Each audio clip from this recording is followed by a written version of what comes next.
ಆಗಿಲ್ಲ, ಇಲ್ಲ ಡಿಮಾನಿಟೈಸೇಷನ್ನಲ್ಲಿ ಕಪ್ಪಣ ಬಂದ್ಬಿಟ್ಟಿದೆ ಅಂತ ಹೇಳಿ ವಾಪಸ್ ಹೇಳಿದ್ರಿ. ಅದಕ್ಕೂ ಉತ್ತರ ಬಂತು. ಯಾಕೆ ಇವತ್ತು ನೀವು ಜನ್ಧನ್ ಅಕೌಂಟ್ ಓಪನ್ ಮಾಡಿಸಿದ್ರಿ ಸರ್ಕಾರ ಬಂದ ತಕ್ಷಣ? ನಿಮ್ದು ಲಾಸ್ಟ್ ಗೌರ್ಮೆಂಟು ಎಲ್ಲರೂ ಅಕೌಂಟ್ ಓಪನ್ ಮಾಡಿದ್ರು. 15 ಲಕ್ಷ ಅಕೌಂಟ್ ಹಾಕ್ತೀನಿ ಅಂತ ಹೇಳಿದ್ರಿ. ಯಾಕೆ ಹಾಕಕ್ಕಾಗಲಿಲ್ಲ?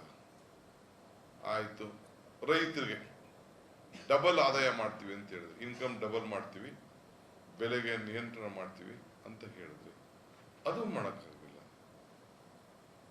ಉದ್ಯೋಗ ಕೊಡೋಕ್ಕಾಗಲಿಲ್ಲ. ಎದ್ದು ಓಟ್ ಹಾಕ್ಬೇಕು ಅಂತ ನಾನು ಹೇಳೋದು. ನಾವು ಏನು ಮಾತು ಕೊಟ್ಟಿದ್ದೋ ಆ ಮಾತು ಮೇಲೆ ನಾವು ನಿಂತಿದ್ದೇವೆ. ನಮಗೂ ಅವ್ರಿಗೂ ವ್ಯತ್ಯಾಸ ಏನಪ್ಪ ಅಂದರೆ, ಅವರು ಭಾವನೆ ಮೇಲೆ ಓಟ್ ಕೇಳಕ್ಕೆ ಹೊರಟಿದ್ದಾರೆ, ನಾವು ಬದುಕಿನ ಮೇಲೆ ಓಟ್ ಕೇಳಕ್ಕೆ ನಾವು ಹೊರಟಿದ್ದೇವೆ. ನಮಗೂ ಅವ್ರಿಗೂ ವ್ಯತ್ಯಾಸ. ನಾವು ಹೊಟ್ಟೆ ತುಂಬಿಸೋದಕ್ಕೆ ನಾವು ಪ್ರಯತ್ನ ಮಾಡ್ತಾ ಇದ್ದೀವಿ. ಅವ್ರ ಹೊಟ್ಟೆ ತುಂಬಬೇಕು, ಜನರ ಕಷ್ಟಕ್ಕಾಗಬೇಕು, ಇವೆಲ್ಲ ಗಮನದಲ್ಲಿ ಇಟ್ಕೊಂಡು ನಾವು ಕಾರ್ಯಕ್ರಮಗಳನ್ನು ಇವತ್ತು ನಾವು ರೂಪಿಸ್ತಾ ಇದ್ದೇವೆ. ಆ ದೃಷ್ಟಿಯಿಂದ ಇವತ್ತು ಇಲ್ಲಿ ಒಂದು ಅಭ್ಯರ್ಥಿ, 2 ಅಭ್ಯರ್ಥಿ ಅಂತಲ್ಲ, ಇಡೀ ನಮ್ಮ ಕರ್ನಾಟಕ ರಾಜ್ಯಕ್ಕೆ ಹೋಲಿಕೆ ಮಾಡಿದ್ರೆ ಇವತ್ತು ನಮ್ಮ ಪಕ್ಷ ನಾವೇನು ಜನರ ಮುಂದೆ ಮಾತು ಕೊಟ್ಟಿದ್ದು, ಏಕೆಂದರೆ ನಮಗೆ ಇದು ಬಸವಣ್ಣನ ನಾಡಿದ್ದು. ಈ ಬಸವಣ್ಣನ ನಾಡಿನಲ್ಲಿ ಅನೇಕ ಧರ್ಮಪೀಠಗಳಿದೆ.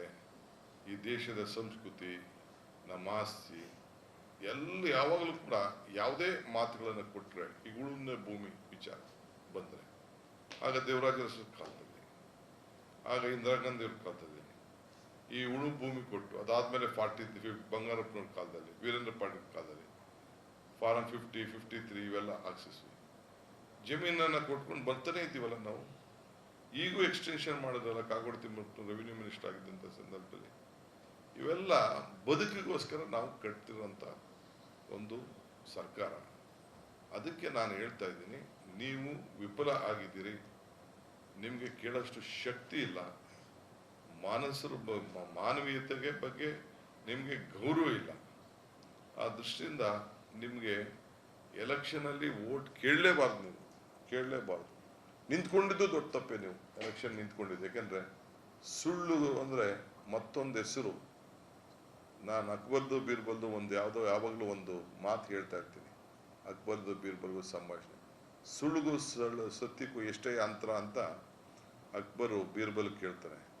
ಅವನು ಸ್ವಾಮಿ ನಾಕೇನು ಹಾಕ್ಬರ್ಲು ಅಂತಾನೆ. ಹೆಂಗೆ ಅಂತ ಹೇಳ್ತಾನೆ, ಈ ಕಣ್ಣಲ್ಲಿ ನೋಡೋದೆಲ್ಲ ಸತ್ಯ, ಈ ಕಿವಿಲ್ ಕೇಳೋದೆಲ್ಲ ಸುಳ್ಳು ಅಂತ. ಹಿಂಗೆ ಕೊಡ್ತಾನೆ.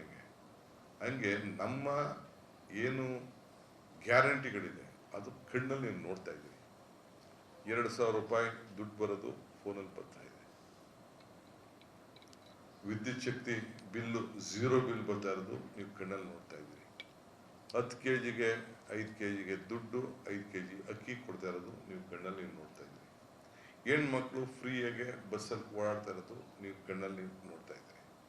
ಯುವಕರಿಗೆ ನಿಮ್ಮೂರಲ್ಲೇ ಬಂದು ಒಂದು ದೊಡ್ಡ ಸ್ಟೇಡಿಯಂಗೆ ಹೊಸ ಹೆಸರಿಟ್ಟು, ಅದು ಕೂಡ ಅಲ್ಲಮ್ಮ ಪ್ರಭುಗಳ ಹೆಸರನ್ನು ಇಟ್ಟು, ಅಲ್ಲಿ ಈ ಯುವನಿಧಿ ಲಕ್ಷಾಂತರ ಜನ ಸೇರಿಸಿ ಅಲ್ಲಿ ಪ್ರಾರಂಭ ಮಾಡಿದ್ರಿಂದ ನೀವು ಕಣ್ಣಲ್ಲಿ ನೋಡಿದ್ದೀರಿ. ನೀವೇ ರಾಜ್ಯದ ಜನತೆ ತೋರಿಸಿ.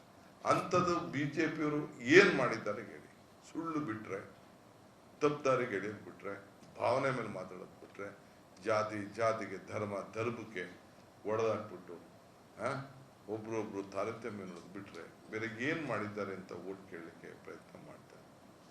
ಈ ಮಧ್ಯೆ ಕುಮಾರಸ್ವಾಮಿ ಅವರು, ಕುಮಾರಣ್ಣ ಅಂತ ಈಗ ನಾವೆಲ್ಲ ಕರಿಬೇಕು. ಎಲ್ಲ ಹೆಣ್ಮಕ್ಳು ಕೂಡ ಕುಮಾರಣ್ಣ ಅಂತಲೇ ಕರೀತಾರೆ, ಕುಮಾರಸ್ವಾಮಿ ಅಂತ ಕರೀತಾರೆ. ಭಾಳ ಸಂತೋಷ. ಅವರು ಹಿರಿಯರಿದ್ದಾರೆ, ನಾನು ಅವ್ರ ಅಣ್ಣ ಅಂತಲೇ ನಾನು ಕರೀಲೇಬೇಕು. ಕರಿತೀನಿ. ಅಲ್ಲದೆ ಈ ದೇಶದ ಸಂಸ್ಕೃತಿ ನಮ್ಮ ಆಸೆ. ಈ ಭೂಮಿನ ಭೂತಾಯಿ ಅಂತ ಕರಿತೀವಿ. ಯಾವ್ದಾದ್ರು ಹಳ್ಳಿಗೆ ಹೋದ್ರೆ ದೇವಸ್ಥಾನಕ್ಕೆ ಯಾವುದು ನಿಮ್ಮ ಗ್ರಾಮ ದೇವತೆ ಯಾವುದು ಅಂತ ಕೇಳ್ತೀವಿ. ವೆಂಕಟೇಶ್ವರ ಹತ್ರಕ್ಕೆ ಹೋಗ್ಬೇಕಾದ್ರೆ ಅವಳ ಲಕ್ಷ್ಮೀ ವೆಂಕಟೇಶ್ವರ ಅಂತೀವಿ. ಪರಮೇಶ್ವರ ನೋಡೋಕ್ಕಿಂತ ಮುಂಚಿತವಾಗಿ ಪಾರ್ವತಿ ಪರಮೇಶ್ವರ ಅಂತೀವಿ. ಗಣೇಶ ಹಬ್ಬ ಮಾಡೋಕ್ಕಿಂತ ಮುಂಚಿತವಾಗಿ ಫಸ್ಟ್ ಗೌರಿ ಹಬ್ಬ ಮಾಡಿಬಿಟ್ಟು ಆಮೇಲೆ ಗಣೇಶನ ಹಬ್ಬ ಅಂತ ಒಂದು ಸಂಸ್ಕೃತಿ ನಮ್ಮ ಹೆಣ್ಮಕ್ಳಿಗೆ ಕೊಟ್ಟಿದ್ದೇವೆ. ನಾವು ಕೂಡ ನಮ್ಮ ಪಕ್ಷ ಹೆಣ್ಮಕ್ಳ ಮೇಲೆ ಅಪಾರವಾದಂಥ ವಿಶ್ವಾಸ. ಎಲ್ಲದಕ್ಕೂ ರಿಸರ್ವೇಷನ್ ಕೊಡಬೇಕು, ಮತ್ತೊಂದು ಕೊಡಬೇಕು, ಶಕ್ತಿ ಕೊಡಬೇಕು. 50% ಇದೆ, ಹೆಣ್ಣು ಕುಟುಂಬದ ಕಣ್ಣು ಅಂತೇಳಿ ನಾವು ಅನೇಕ ತಾಯಂದಿರಿಗೆಲ್ಲ ಗೌರವ ಕೊಡ್ತೀವಿ. ನಿಮಗೆ ನಮ್ಗೆ ಇನ್ವಿಟೇಷನ್ ಕೊಡ್ಬೇಕಾದ್ರೆ ಫಸ್ಟು ನಮ್ಮ ಗಂಡಸರು ಕೊಡೋದು ಶ್ರೀಮತಿ ಮತ್ತು ಶ್ರೀ ಡಿ ಕೆ ಶಿವಕುಮಾರ್ ಅಂತ ಕೊಡ್ತಾರೆ. ಹಂಗೆ ನಮ್ಮ ಹೆಣ್ಮಕ್ಳಿಗೆ ನಾವು ಅವ್ರೇನೋ ಬದುಕು ಕಟ್ಕೊಳ್ಳಿ ಅಂತ ಈ ಯೋಜನೆಗಳನ್ನು ಕೊಟ್ಟರೆ, ಕುಮಾರಣ್ಣ ನೀನು ಫಾರ್ಮರ್ ಪ್ರೈಮ್ ಮಿನಿಸ್ಟರ್ ಮಗ, ನೀನು 2 ಬಾರಿ ಚೀಫ್ ಮಿನಿಸ್ಟರ್ ಆಗಿದ್ದಂಥವ್ರು, ಸಿಟ್ಟಿಂಗ್ MLA, ಮಾಜಿ MP, ನಿಮ್ಮ ಮನೆಯಲ್ಲಿ MLCಗಳಿದ್ದಾರೆ, MP ಗಳಿದ್ದಾರೆ, ನಿಮ್ದೊಂದು ಪಕ್ಷ ಇದೆ.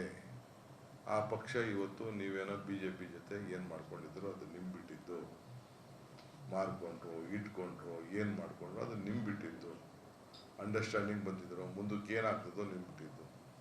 ಇವತ್ತು ನಮ್ಮ ಗ್ಯಾರಂಟಿಯಿಂದ ಆ ಹೆಣ್ಮಕ್ಳು ದಾರಿ ತಪ್ತಾ ಇದ್ದಾರೆ ಅಂತ ಹೇಳ್ತಿರಲ್ಲ, ನಮ್ಮ ಹಳ್ಳಿಲಿ ಏನಂತ ಅರ್ಥ?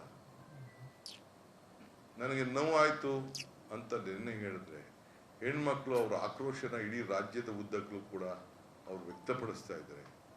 ನಾನು ಕ್ಷಮಾಪಣೆ ಕೇಳ್ತೀನಿ, ಮನಸ್ಸಿಗೆ ನೋವಾಗ್ಬಿಟ್ಟಿದ್ರೆ ಕಾಂಗ್ರೆಸ್ಗೆ ಅಂತ.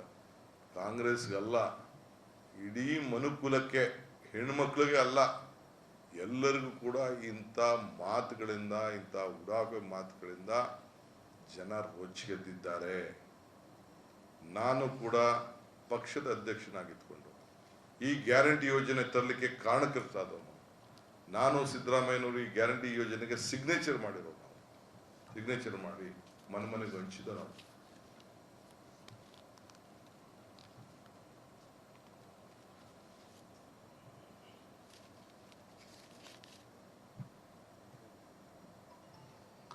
ಗ್ಯಾರಂಟಿ ಇಲ್ಲಿ ಬಿಡಿ ಆಯ್ತು. ಗ್ಯಾರಂಟಿ ಕಾರ್ಡ್ ಹಂಚಿದ್ದ ನಾವು ಗ್ಯಾರಂಟಿ ಕಾರ್ಡ್ನ ಹಂಚಿ ಜನ ನಮ್ಮ ಮೇಲೆ ವಿಶ್ವಾಸ ಇಟ್ಟು ವೋಟ್ ಹಾಕಿದ್ರು.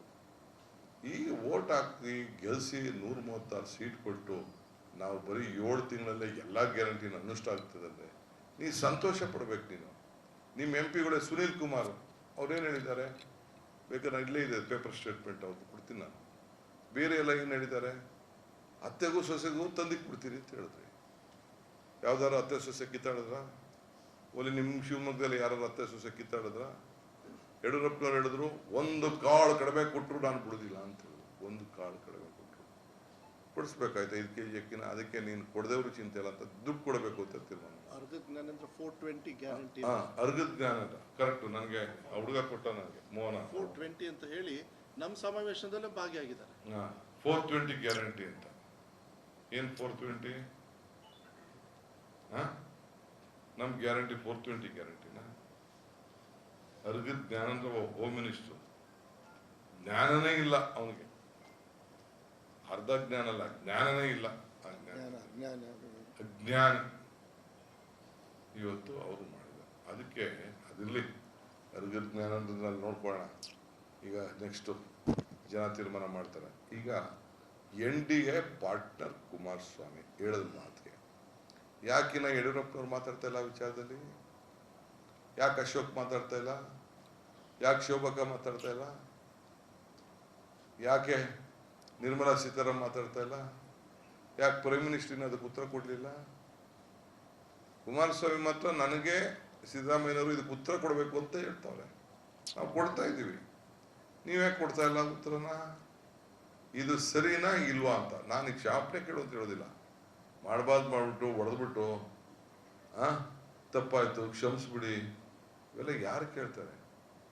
ಹಿಂದೆನೂ ಇಂಥ ಬೇಕಾದಷ್ಟು ಘಟನೆ ನಡೆದಿದೆ. ಅದಾರ ಹೆಣ್ಮಕ್ಳಿಗೆ ಏನೋ ಹೇಳಿದ್ದು, ಪಾಪ MP ಇದ್ದು ಅವ್ರದ್ದೇನೋ ಹೋರಾಟ ಮಾಡ್ತಾ ಇಲ್ಲ, MP ಅವ್ರದ್ದೇನೋ ಹೋರಾಟ ಮಾಡ್ಕೊಳ್ತಾರೆ. ರಾಜಕಾರಣದಲ್ಲಿ 1000 ಡಿಫ್ರೆನ್ಸ್ ಇರ್ಬೋದು, ಅಡ್ಡ ಮಲಗಿಸ್ಬಿಡ್ತೀನಿ ಅಂತ MP. ಈಗ ಅಮ್ಮನ ಮನೆಗೆ, ಪಾಪ ಹೆಣ್ಮಗಳ ಮನೆಗೆ ಏನು ಪಾಪ ಹೇಳ್ಕೊಂಡು ಹೋಗ್ತಾ ಇದಲ್ಲವ್ವ ಅವ್ವ, ಏನು ಕೈ ಮುಕ್ಕೊಂಡು ಬೇಡ ಬಾಬಾ, ನೀನಿಲ್ಲ ಅಂದ್ರೆ ನನಗೆ ಸಹಾಯ ಮಾಡೋಕ್ಕೆ ಆಗಲ್ಲ. ಏನೇ ಹೆಣ್ಮಕ್ಳೆಲ್ಲ ಹೋರಾಟ ಮಾಡಿದ್ರೆ ಏನೇನು ಮಾಡ್ತಾರೆ ಅವ್ರ ಪಾರ್ಟಿ. ನಾನು ಹೇಳ್ತಾ ಇದ್ದೀನಿ, ಇವತ್ತು ಶಿವಮೊಗ್ಗದಲ್ಲೂ ಹೇಳ್ತಾ ಇದ್ದೀನಿ, ಬೆಳಗಾಮಲ್ಲೂ ಹೇಳ್ತಾ